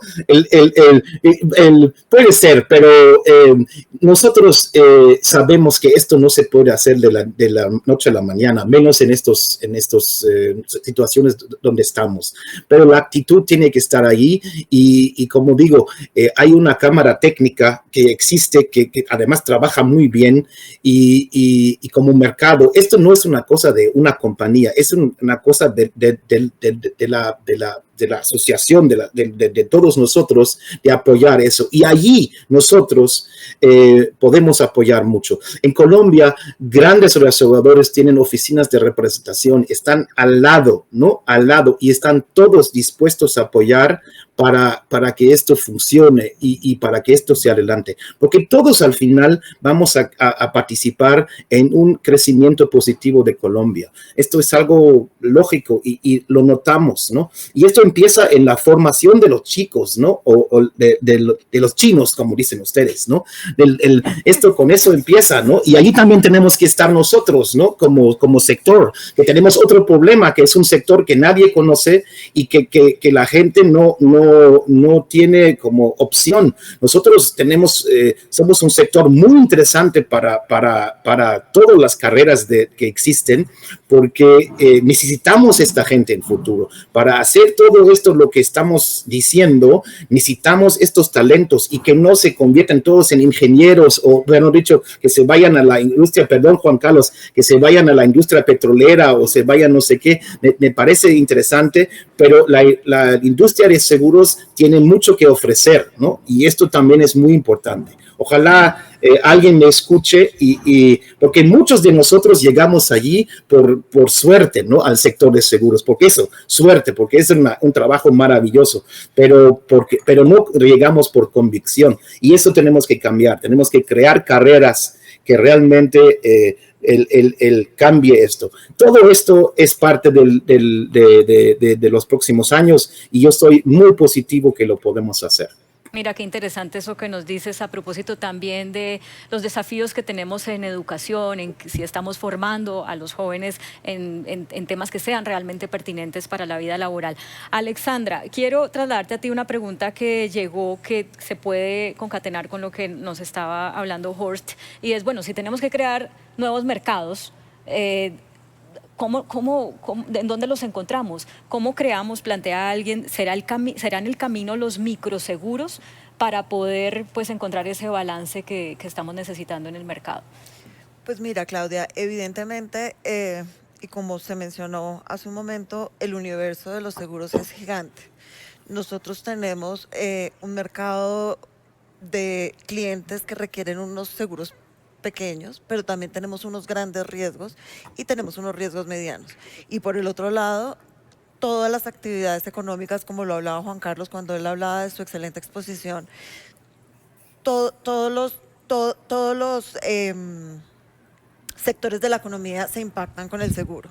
Entonces, quizás nosotros como aseguradores tenemos ese reto de diseñar esas necesidades, atender esas necesidades con productos que realmente lo hagan. El microseguro, desde luego, es importantísimo para la penetración, para que haya más acceso, para que haya más personas. Horst lo decía, una manera de hacer es aumentando la penetración. Desde luego, ¿qué más quisiéramos nosotros? No es tan fácil. En momentos de crisis, Claudia, cuando una persona tiene que escoger entre alimentarse y pagar sus necesidades básicas o ir a comprar un seguro, pues adivina qué escoge.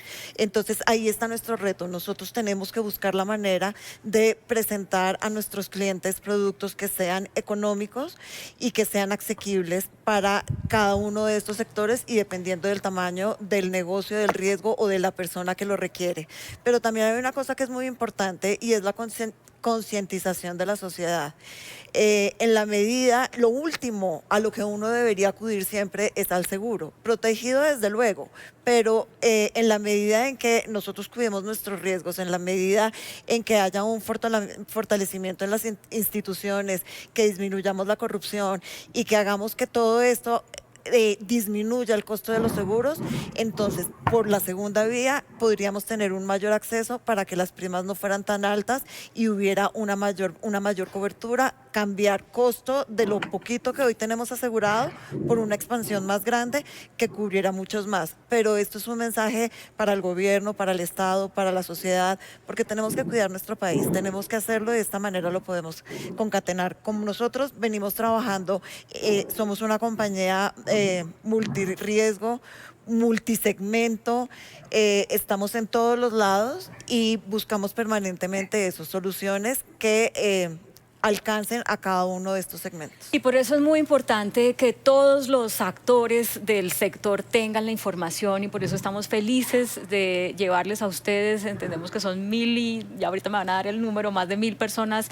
conectadas que ahorita tienen nueva información entre los clientes, entre los intermediarios para con esto responder a los retos. Y los retos es, como tú bien lo resumías, ampliar la cobertura y tratar de no tener primas tan altas. 1.283 personas conectadas en este momento. Bueno, Juan Carlos, yo sé que tú tienes dos respuestas pendientes por darnos, pero quisiera antes que nos hablaras de ya cómo ves entonces los retos del sector asegurador o las oportunidades incluso del sector asegurador en medio de todas estas perspectivas que nos has dado tú y que nos dio Horst. Gracias, Claudia. Pues yo no soy experto, pero sí formé parte de una junta directiva del sector asegurador. Y yo sí creo que la actitud de cada colombiano, de cada familia colombiana, de cada empresa colombiana hacia cómo utilizar los seguros debe cambiar. Yo creo que nosotros somos una sociedad, digamos, un poco temeraria, que se arriesga mucho y que tiene que aprender a que cada actividad, la compra de una casa, la compra hacer una inversión en una empresa, cada actividad tiene, incluso la agricultura, etcétera, tiene una forma de asegurarse y esa es una actitud ante la vida. De manera que yo veo el papel de los seguros como una forma de acompañamiento cotidiano a hacer una vida más previsible, más viable, más segura para nuestros hijos. Y yo creo que en Colombia tenemos mucho por aprender y mucho por crecer.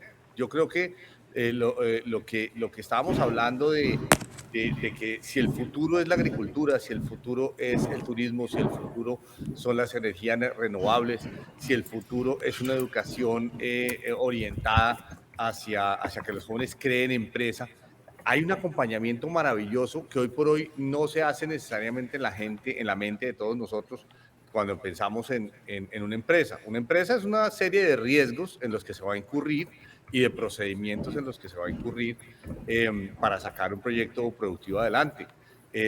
Los seguros cumplen una función que es muy profunda en países europeos y asiáticos y nosotros somos más arriesgados, debemos aprender a ser más asegurados de alguna manera. Yo alguna vez, yo vivía en Alemania y alguna vez leí que había un suizo que había asegurado las flores contra una granizada. Y dije, bueno, estos tipos están locos, o sea, ¿a quién se le ocurre asegurar las flores? Pues sus flores eran muy importantes, él las había plantado, él quería tener sus flores y si las perdía, pues las quería tener aseguradas para que al otro día viniera alguien y se las plantara o le diera el dinero para plantarlas. Entonces, fíjense que está dispuesta a pagar una prima, claro, una prima, para asegurar algo que es fundamental para su calidad de vida, en ese caso sus flores. Pero si lo pones en todos los ámbitos de la vida económica y de la vida cotidiana de las personas, los seguros son una forma de hacer predecible y vivible y más soportable la vida, incluso en tiempos de incertidumbre. Entonces, yo lo pongo así tan filosófico, es porque pues desde cómo nos movilizamos, cómo nos educamos, cómo comemos, cómo emprendemos, cómo vivimos, cómo morimos, cómo nos preparamos para la muerte y para heredar a nuestros hijos, los seguros son una forma de vivir la vida de manera más previsible, Juan Carlos, más suave. Déjeme interrumpirlo porque ya no nos quedan sino 10 minutos y usted tiene 2 respuestas pendientes que me daría pena con quienes las formularon que no las vaya a responder y además quiero darle la oportunidad de nuevo a Horst y a Alexandra de hacer una intervención antes de despedir. Entonces vamos con esas respuestas pendientes, por favor. Bueno, la primera pregunta fue sobre la importancia del agro y el fenómeno de la protección para las importaciones. Si uno va a Nariño, uno se da cuenta en Túquerres que están volviendo a sembrar cebada y trigo. Colombia había dejado de sembrar cebada y trigo porque no era rentable. Hoy por hoy, con la demanda mundial como está, con la tasa de cambio como está, con el hecho de que estamos dejando de ser un país petrolero, cereales como la cebada y el trigo vuelven a ser rentables en la sabana de Bogotá, no en la sabana de Bogotá, pero por lo menos en la sabana cundiboyacense y en zonas altas como Nariño. Entonces, probablemente vamos a tener una protección, como dice quien preguntó, una protección natural, y es que el precio de los importados va a subir mucho y eso nos da la capacidad de volver a producir e incluso, si somos suficientemente competitivos, de volver a exportar. Pero incluso yo diría, nosotros importamos 4.000 millones de dólares de trigo y de granos y de maíz, etcétera. Yo creo que la turbina del agro hay y la importancia que tiene para Colombia en el futuro, para reemplazar el petróleo y el carbón, es tan determinante que sí hay que mirar con mucho detalle cómo se los protege. Sobre la segunda pregunta, Claudia, que fue los índices de inseguridad, ¿cómo afectan el crecimiento? Esa pregunta, de nuevo, fíjate, me voy a ir para Nariño, Cauca, pero también Valle del Cauca. Lo que vimos en Valle del Cauca, de la inseguridad en las calles, en los paros y el vandalismo, es el reflejo de una inseguridad muy grande que hay en el sur del país, en el suroccidente, incluso hasta Chocó. Pero te puedes ir por Antioquia, te puedes ir a Santander, al Tibú, a Arauca, todas las zonas petroleras. Yo creo que es determinante la inseguridad para que muchas zonas de Colombia volvamos a crecer. Y pues en una discusión de seguros, de la industria de seguros, sí que es fundamental. Sí es cierto que la inseguridad en nuestras calles, que el microtráfico, que el efecto del narcotráfico, que el efecto de pues, lo que se dice del raponeo, de la entrada de apartamentos, la inseguridad en las calles y la inseguridad nacional, esos dos efectos serán fundamentales para el crecimiento. Por supuesto, ahí se necesita cambiar la estrategia de seguridad general del país y de seguridad en nuestras calles.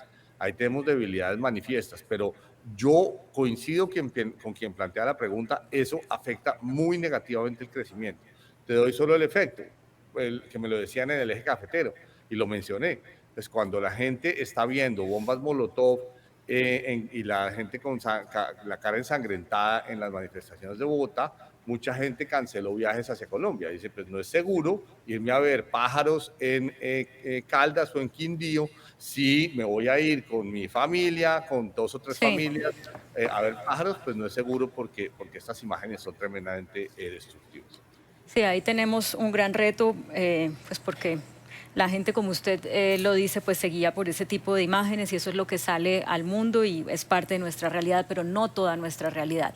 Juan Carlos, muchísimas gracias por acompañarnos. Una pregunta ahora para Horst, ya para hacer también una conclusión, Horst, si es posible. Desde que el mundo se globalizó, decimos que si, no sé, si en Colombia estornuda, mejor dicho, que si China estornuda, en Colombia da gripa, algo así, ¿no? O sea, estamos tan conectados que siempre vemos los efectos por más lejanos que tengamos los países o sean los fenómenos que vemos a través de las noticias. Por eso la pregunta es, entendiendo que las reaseguradoras operan en todo el mundo, ¿cómo podemos nosotros como colombianos, digamos, blindarnos un poco de que nos dé gripa por los estornudos en Chile, los estornudos en México, los estornudos en otras partes del mundo, que no podemos manejar así estemos en un mundo globalizado?